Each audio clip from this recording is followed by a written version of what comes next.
Morning students, myself Manoj Chautiya from Raghunath Vidyalaya Ratangarh. हम लोग पढ़ रहे थे मेंडल के आनुवंशिकता के नियम। आज अपन इस चैप्टर को खत्म करेंगे क्योंकि इस चैप्टर के अंतर्गत जो लास्ट में मेंडल के नियम के विचलन है उनको अपने कोर्स में से हटा दिया गया है और अब इसमें जो टॉपिक बचा है वो केवल कुछ टेक्निकल वर्ड्स हैं। ठीक है, तो उन टेक्निकल वर्ड्स की स्टडी आज हम कर रहे हैं। सबसे पहला है संकर पूर्वज संकरण। संकर पूर्वज संकरण और we can say back cross. First of all we studied about monohybrid cross, so another technical term is monohybrid cross. Monohybrid cross means whenever we take only a single characters and two traits of single character and cross between them two characters, that is called monohybrid cross. हम लोग जब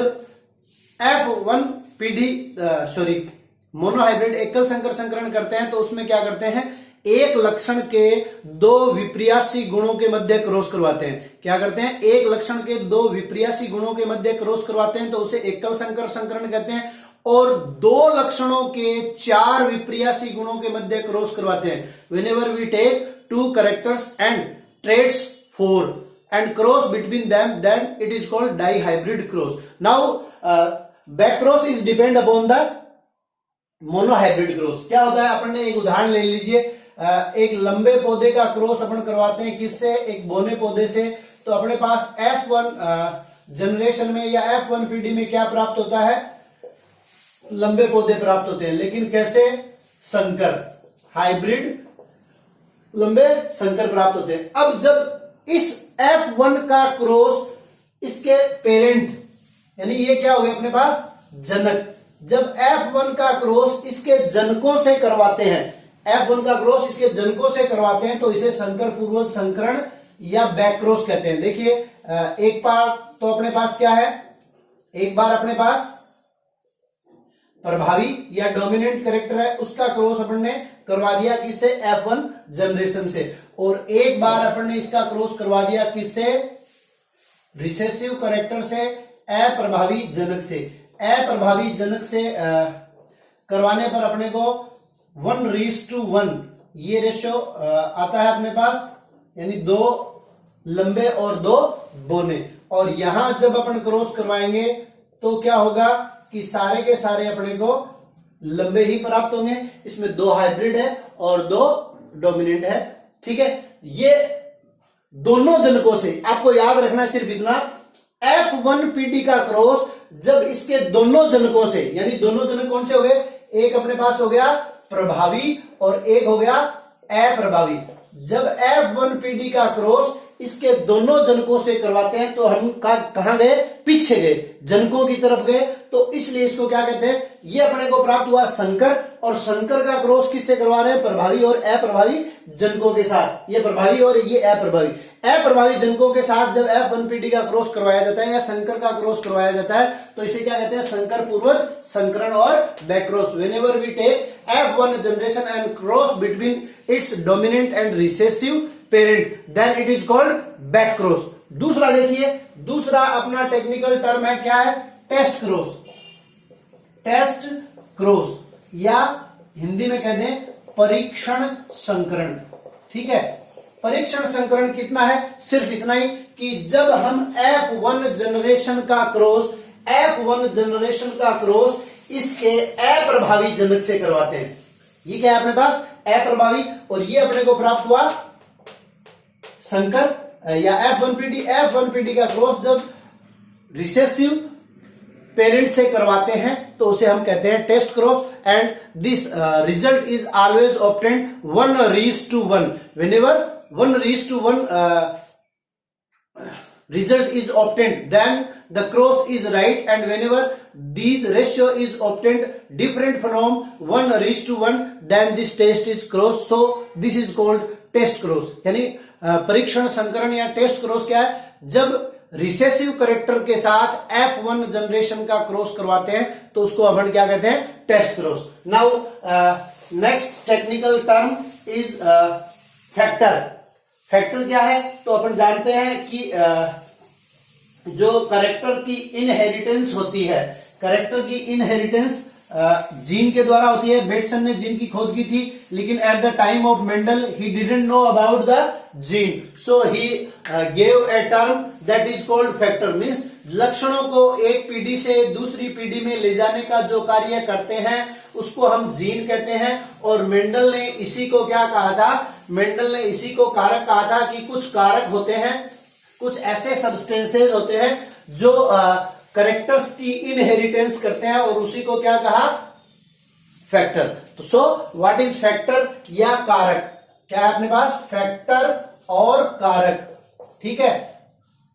substances which inheritance the character from one generation to another generation is called factor. वे घटक जो लक्षणों को एक पीढ़ी से दूसरी पीढ़ी में ले जाने का कार्य करते हैं क्या कहलाते हैं, कारक। अगला है जीन। तो आप लोग जानते हो जीन क्या है, डीएनए के खंड जो लक्षणों को नियंत्रित करते हैं जीन कहलाते हैं। यानी डीएनए का वह भाग जो लक्षणों को नियंत्रित करता है जीन कहलाता है। The fragment of DNA which controls the character is called gene. Now next term is allele और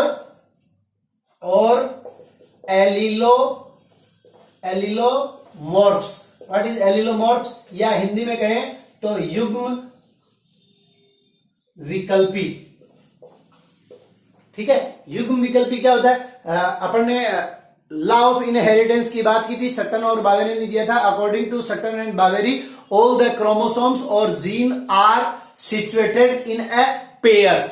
यानी जीन या गुणसूत्र जो है वो क्या रहते हैं, जोड़ों के रूप में रहते हैं। हमने जब भी क्रॉस करवाया है एक पेयर लिया है, एक सिंगल कैरेक्टर नहीं लिया।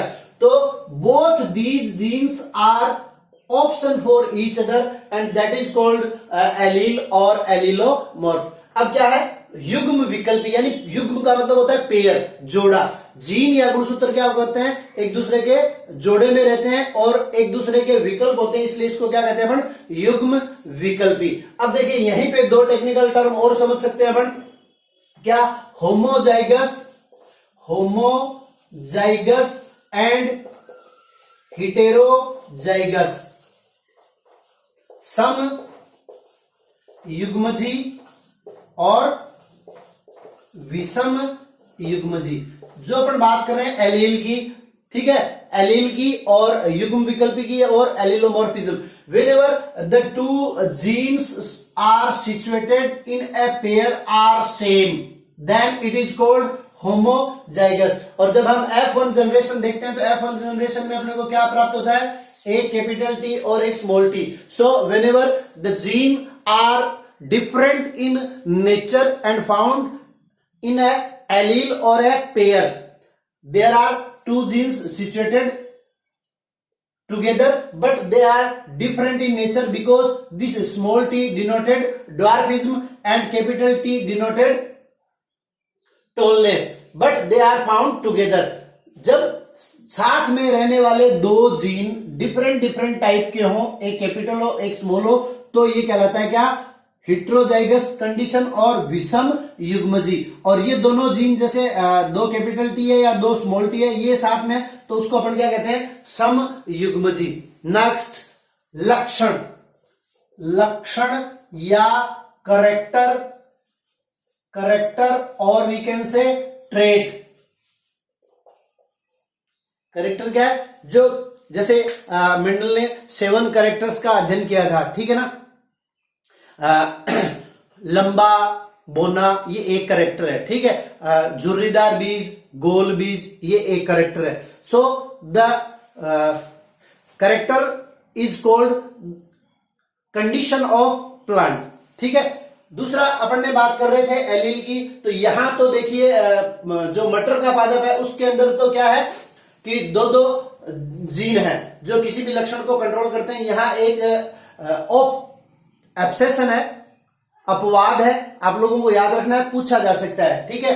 अगर अपन मनुष्य के रक्त समूह की बात करें तो मनुष्य के रक्त समूह को नियंत्रित करने वाली जीन होती है आई, और इस आई के अपने पास क्या है, 3 विशेषक है, IA, IB और IO या I0। तो here 3 genes are denoted for the inheritance of blood in human being, मनुष्य के रक्त समूह की वंशागति जो है वो 3 जीनों के द्वारा निर्धारित होती है, IA, IB और IO। तो ये भी क्या है, युग्म विकल्प है, ये विकल्प है, A भी जा सकता है नेक्स्ट जनरेशन में, B भी जा सकता है और O भी जा सकता है, और उसी के बेस पे क्या होता है, मनुष्य का रक्त समूह होता है। ठीक है, उसके बाद में अपन बात करते हैं प्रभावी गुण। प्रभावी गुण, और we can say the dominant character, dominant character, the character which are shown in F1 generation are called dominant character। वे लक्षण जो F1 पीढ़ी में प्रकट होते हैं उन्हें प्रभावी गुण कहते हैं। The character which are shown in F1 generation are called dominant character, and the characters which are not shown in F1 generation means अगर हम लंबे पादप का क्रॉस करवाएं किससे, बोने पादप से, तो F1 जनरेशन में अपने को सारे के सारे क्या प्राप्त होते हैं, लंबे पादप प्राप्त होते हैं। So this tall character is dominant, प्रभावी गुण है, और ये जो F1 जनरेशन में शो नहीं हुआ उसको अपन क्या कहते हैं, अप्रभावी गुण। ठीक है, या recessive character, the recessive character which is that not present in F1 generation is called recessive characters. Next अपना टेक्निकल टर्म है फिनोटाइप। फिनोटाइप और वी कैन से हिंदी में लक्षण प्ररूप। ठीक है, तो जो अपन ने जूनियर से पढ़ते आए, एक टर्म है अपने पास मॉर्फोलॉजी और एक टर्म है anatomy. The characters which are shown outer side the plant are called phenotype. जो लक्षण बाहर से दिखाई दे जाते हैं, अपन देखते हैं पौधा लंबा है, ठीक है, लंबा है या बोना है, तो वो बाहर से अपने को दिखाई दे रहा है। अब अगर अपन बात करें दूसरा जीनोटाइप। जीनोटाइप मींस लंबा तो है लेकिन उसका जेनेटिक कॉम्बिनेशन क्या है, लंबे के लिए जेनेटिक कॉम्बिनेशन कैपिटल टी और स्मॉल टी भी हो सकता है और 2 कैपिटल टी भी हो सकते हैं, तो दैट इज कॉल्ड जीनोटाइप। यानी उसकी जेनेटिक स्ट्रक्चर कैसी है, वो हाइब्रिड है या प्योर टोल है। ठीक है, ये टोल एग्जाम्पल है सिर्फ। ठीक है, जीनोटाइप और वी कैन से जीन प्ररूप। जीन प्ररूप क्या हुआ, किसी भी पादप का या किसी भी जीव का आनुवांशिक संगठन, the genetic combination, the genetic composition is called genotype and the external structure are called phenotype. Next, parental generation. Parental, next technical term is parental generation. Parental generation क्या है, जिसका अपन क्रॉस करवाते हैं, ठीक है, that is called parental, और हिंदी में अपन कह सकते हैं जनक। देखिए स्टार्टिंग में अपन लेके चलते हैं, एक लंबे पादप का क्रॉस करवाते हैं बोने पादप से, तो ये क्या हो गए, यहाँ पे पेरेंट हो गए या जनक हो गए। अब इससे अपने को प्राप्त हुआ F1 जनरेशन। F1 जनरेशन में अपने को ये प्राप्त हुआ, और जब हम F2 पीढ़ी की ओर जाते हैं तो क्या करते हैं, F1 का क्रॉस किससे करवाते हैं, F1 से। तो यहां अब ये F1 का क्रॉस करवा रहे हैं, तो यहां ये क्या हो गए, ये पेरेंट हो गए। ठीक है, तो that is called Janak. Parental means the plant species which can be crossed each other, जिनका भी हम क्रॉस करवाते हैं या क्रॉस के अंदर लेते हैं किसी पादप के गुण को या लक्षण को या पादपों को आपस में क्रॉस करवाते हैं, तो जो क्रॉस करवाया जाता है तो वो क्या बन गए, जनक बन गए। ठीक है, तो और उसके बाद में F1 जनरेशन अपने को प्राप्त होती है। अब F1 जनरेशन का जब क्रॉस करवाया जाता है, अब देखिए अपन ने स्टार्टिंग में पढ़ा था बैक क्रॉस टेस्ट क्रॉस, तो इसका क्रॉस जब इसके साथ करवाते हैं then at that time they are parent. ठीक है, और इसका क्रॉस इसी के साथ करवा रहे हैं तो ये भी पेरेंट है। अब F1 जनरेशन का क्रॉस F1 से करवाते हैं तो यहां ये पेरेंट हो गए, F2 जनरेशन अपने को प्राप्त होगी। फिर F2 के बीच में क्रॉस करवाते हैं तो उस टाइम में क्या हो जाएगा, F2 जो है वो पेरेंट हो जाएंगे। ठीक है, उसके बाद में संकरण आप लोगों को पता है किसे कहते हैं, hybridization. Hybridization is cross between 2 species is called hybridization और संकरण। And from the hybridization of parent we obtain hybrid. And last है रेसिप्रोकल क्रॉस। इसको आप और समझ लीजिए और उसके बाद में अपना ये चैप्टर कंप्लीट है। रेसिप्रोकल क्रॉस या व्युत्क्रम क्रॉस का मतलब क्या होता है? देखिए, जब हम क्रॉस करवाते हैं, जैसे यही है अपने पास एक कैपिटल प्लांट का, टॉल प्लांट का क्रॉस अपन ने करवाया एक ड्वार्फ प्लांट से। लंबे पादप का जब हम क्रॉस करवाते हैं बोने पादप से, तो अपने को पता है क्रॉस करवाने के लिए अपन ने 2-3 क्रियाएं पढ़ी थी।